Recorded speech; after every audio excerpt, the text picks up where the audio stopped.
don't agree with you. I have not tried the death penalty, neither imprisonment for life, but one may judge a theory. The death penalty is more moral and more humane than imprisonment for life. Capital punishment kills a man at once, but lifelong imprisonment kills him slowly. They both are equally immoral, for they both have the same idea to take away life. The death sentence and life imprisonment are both equally immoral, but if I had to choose, I would choose the second one because it's better to live than not to live at all. It's not true. I'll bet you 2 million you wouldn't stay in solitary confinement for 5 years. If you mean that in earnest, I will take the bet, but instead of 5 years, 15. 15? Done. Gentlemen, I stake 2 millions. If you stake 2 millions and I stake my freedom, then it's agreed.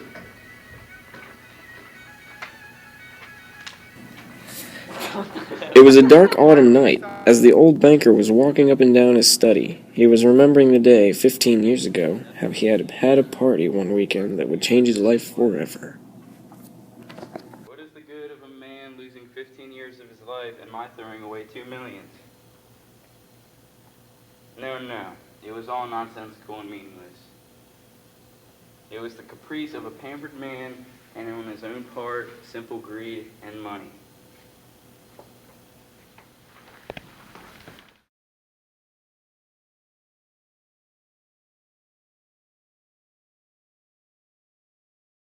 Then he remembered what happened that evening. It was decided that the young lawyer should spend the years of his captivity under the strictest supervision in one of the lodges in the banker's garden.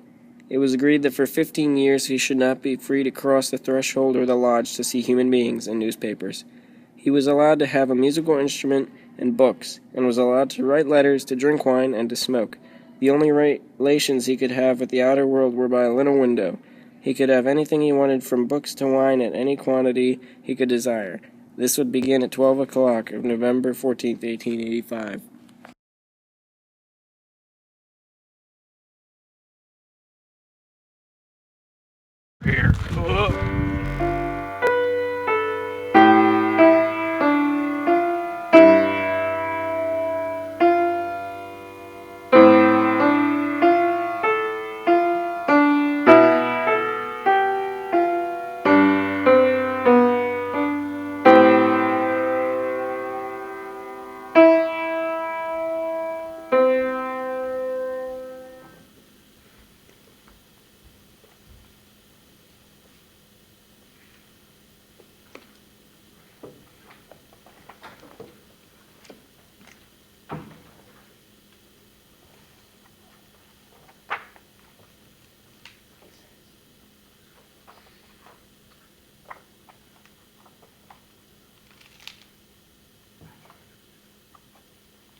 In the first year of the prisoner's confinement, from his notes, the prisoner suffered from severe depression and loneliness. The piano would play day and night from the lodge. He refused wine and tobacco. He wrote that wine excites desires, and desires the worst foes of the prisoner. Tobacco spoiled the air of his room. Books were sent of light character novels with a complicated love plot, sensational and fantastic stories. The second year, the piano was silent.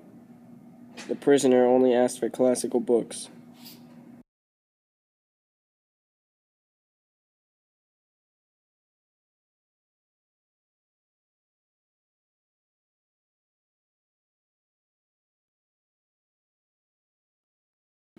In the fifth year, music was played, and the prisoner asked for wine. The ones who watched him through the window said that all year he spent doing nothing. He only laid in bed, eating and drinking. He frequently yawned and talked angrily to himself. He did not read books, but sometimes would sit down at night and write. In the morning, he would tear up all that he had written, and he would be heard crying.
Years, I have been intently studying earthly life. It is true, I have not seen the earth nor men, but in your books I have drunk fragrant wine, I have sung songs, I have hunted stags and wild boars in the forests, I have loved women, beauties as ethereal as clouds, created by magic of your poets and geniuses. I have visited me at night, and have whispered in my ears wonderful tales that have set my brain in a whirl. In your books I have climbed up to the peaks of Elburz and Mount Blanc, and from there I have seen the sunrise and have watched it at evening flood the sky, the ocean and the mountain tops with golden crimson. I have watched from there the lightning flashing over my head and cleaving the storm clouds. I have seen green forests, fields, rivers, lakes, towns. I have heard the singing of sirens and the strains of the shepherd's pipes. I have touched the wings of commonly devils who flew down to converse with me of God. In your books I have flung into the bottomless pit, performed miracles, slain, burned towns, preached new religions, conquered whole kingdoms. The books have given me wisdom. All that unresting thought of man has created in the ages is compressed into a small compass in my brain. I know that I am wiser than all of you, and I despise your books. I despise wisdom and the blessings of this world. It is all worthless, fleeting, illusory, and deceptive like a mirage. You may be proud, wise, and fine, but death will wipe you off the face of the earth, as though you are no more than mice burrowing under the floor, and your posterity and your history, your immortal geniuses will burn or freeze together with the earthly globe. You have lost your reason and taken the wrong path. You have taken lies for truth and hideousness for beauty. You will marvel if, owning to strange events of some sorts, frogs and lizards suddenly grew on apples and orange trees instead of fruit, or if roses began to smell like a sweating horse. So I marvel at you who exchange heaven for earth.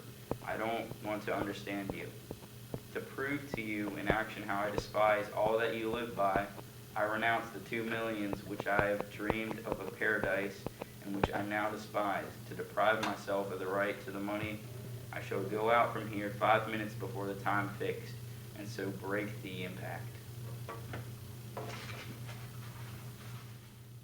In the second half of the 6th year, he began studying languages such as philosophy and history. In the course of the 4 years, some 600 volumes were requested. During this period, the banker received a letter that said, My dear jailer, I write you these lines in 6 languages. Let them read them. If they find not one mistake, I implore you to fire a shot in the garden. The shot will show me that my efforts have not been thrown away. The geniuses of all ages and of all lands speak different languages, but the same flame burns in them all. Oh, if you only knew what unearthly happiness my soul feels now from being able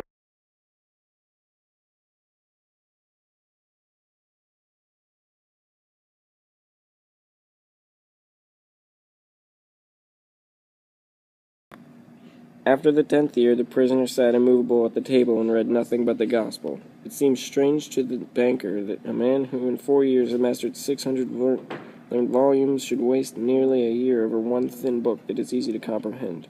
Theology and history is a religion followed to gospel.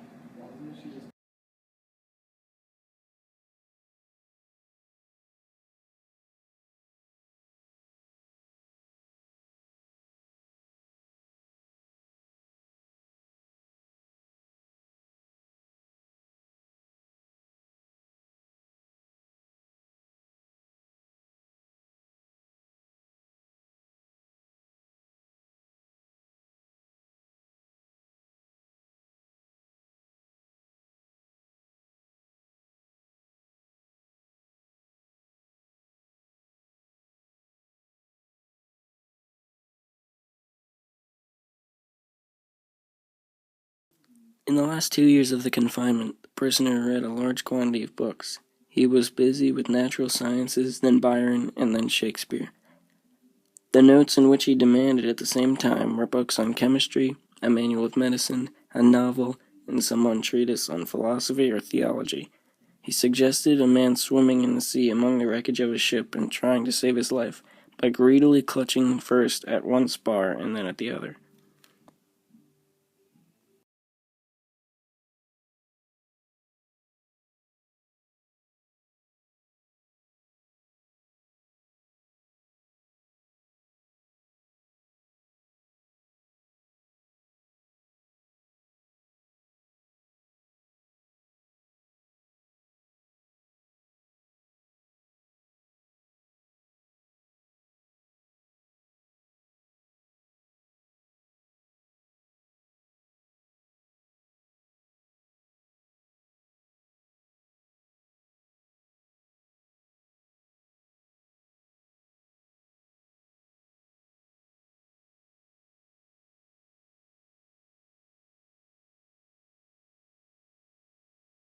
Scene 11.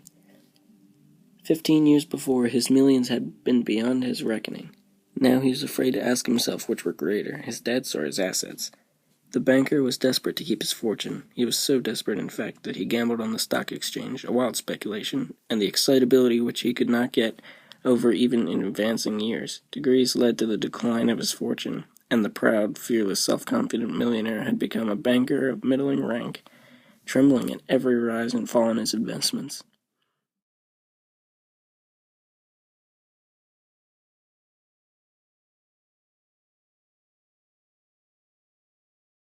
The banker listened. Everyone was asleep in the house, and nothing could be heard outside. Trying to make no noise, he took a key of the door to a fireproof safe which had not been opened for 15 years, put in his coat, and went out of the house. Tomorrow at 12 o'clock, he will regain his freedom. By our agreement, I must pay him $2 million. If I do pay him, it will be all over for me. Cursed Bet! Why didn't the man die? He's only 40 now. He will take my last penny from me. He will marry, he'll enjoy life, he'll gamble on the exchange while I look at him with envy like a beggar and hear from him every day the same sentence: I am indebted to you for the happiness of my life. He groped his way into a little passage and lit a match. There was not a soul there.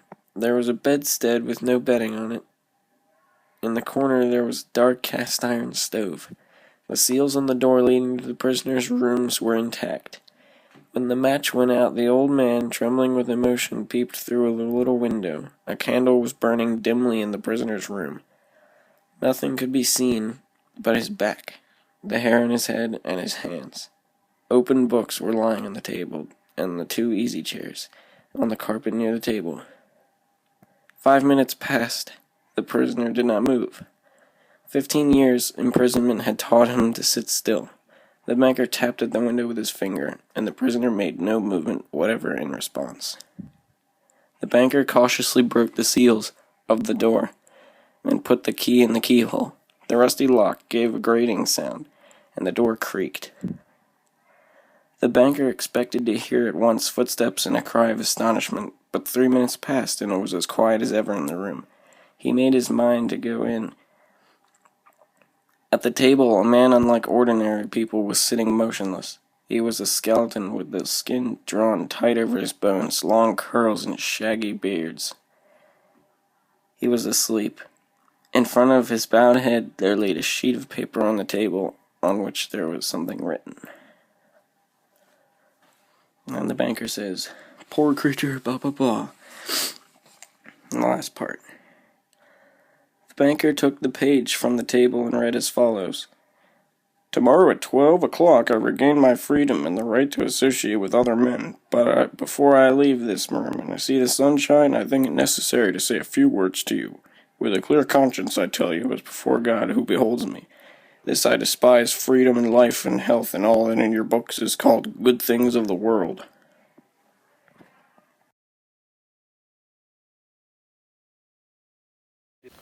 Poor creature! He is asleep and most likely dreaming of the millions, and I only have to take this half-dead man and throw him on the bed, stifle him a little with the pillow, and the most Ziontino expert would find no sign of a violent death. But let us first read what he's written.